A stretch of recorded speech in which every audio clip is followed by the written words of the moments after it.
কচু শাকের যে পাতার যে ডাঁটাটা, এটাকে আমি ভালোভাবে কেটে পরিষ্কার করে একটু লবণ দিয়ে সিদ্ধ করে জল ঝরিয়ে রেখেছি। সঙ্গে রেখেছি ছোলা, রসুন আর চিংড়ি মাছ।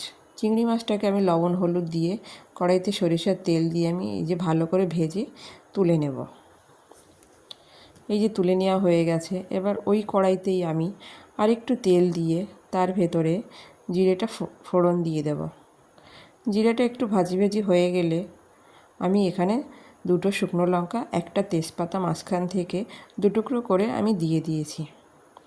অনেকেই এইটাকে কচুর শাকও বলে, অনেকে আবার কচু শাক ঘন্টও বলে, কিন্তু আমি এটাকে কচুর শাক বলবো না, কারণ শাকটা পাতাকেই শাকটা বলে।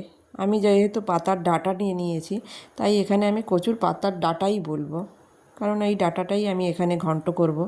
এই যে তার ভেতরে আমার জিরে আর শুকনো লঙ্কা তেজপাতাটা হয়ে যাওয়ার পরে আমি রসুনটা দিয়েছিলাম এবং তার ভেতরে দিয়ে একটু নাড়াচাড়া করে এবং ছোলাগুলোও দিয়ে দিলাম। তারপরে এই যে ছোলাটা দিয়ে আমি একটু নাড়াচাড়া করে নেব।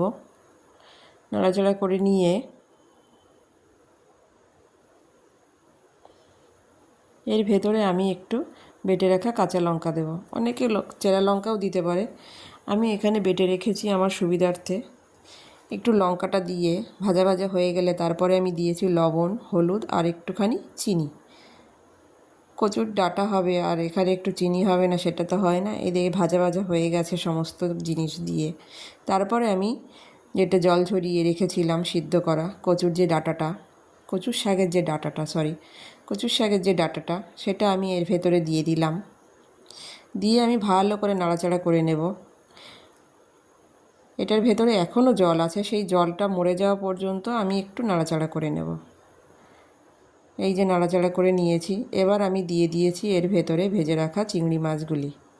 চিংড়ি মাছটা দিয়ে আমি আরও একটু ভালো করে নাড়াচাড়া করে নেব, কিছুক্ষণ কষিয়ে নেব, যাতে যেটুকু জল ছিল সেটুকুও পুরোপুরি চলে যায়। এরপরে আমি দিচ্ছি এখানে আমি ব্যবহার করি এখানে আমি একটু দিলাম আমুল পাউডার। এটা দিলে খুব ভাল লাগে টেস্টটা খেতে। আমুলের পাউডার যে দুধটা, সেটা দিয়ে আমি নাড়াচাড়া করে নিয়েছি। আর সঙ্গে দিয়েছি তোমার একটুখানি গরম মশলার গুঁড়ি আর জিরের গুঁড়ি দিয়ে নাড়াচাড়া করে দেখো আমার কচুর শাকের ডাঁটাটা ঘন্টটা হয়ে গেছে। কি সুন্দর লাগছে দেখতে, গরম গরম ভাতের সঙ্গে খুবই ভালো লাগে খেতে।